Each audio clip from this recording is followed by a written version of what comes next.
C ఆ పంచాయతీ లేదు మా పార్టీలో. నేను చాలాసార్లు కూడా చెప్పాను, మీరందరూ కూడా చూసింటారు, ఒక్కసారి కాదు కొన్ని వందల సార్లు చెప్పి ఉంటాను.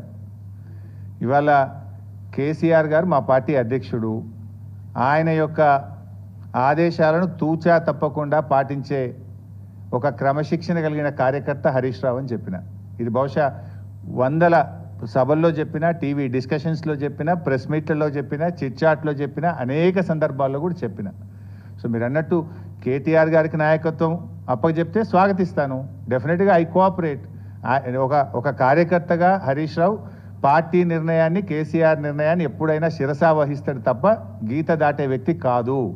ఇది నా 25 ఏళ్ల రాజకీయ ప్రస్థానం చూపిస్తుంది. 25 ఏళ్ళ నుంచి నేను బీఆర్ఎస్ పార్టీలో ఉన్నాను. పార్టీ జెండా పుట్టుక నుంచి ఈ రోజు వరకు కేసీఆర్ గారి అడుగుజాడల్లో వారి సూచనలకు అనుగుణంగా పనిచేసేటువంటి ఒక కార్యకర్తగా హరీష్ రావు పని చేసిండు, రేపు కూడా చేస్తాడు. Thank you.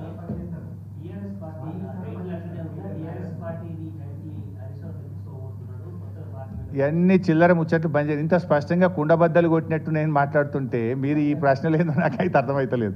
ఇంత కుండబద్దలు కొట్టినట్టు వందల సార్లు చెప్పినా మళ్ళీ ఈరోజు కూడా చెప్పినా కదా, my leader is KCR. What ever KCR says Harish Rao will follow it.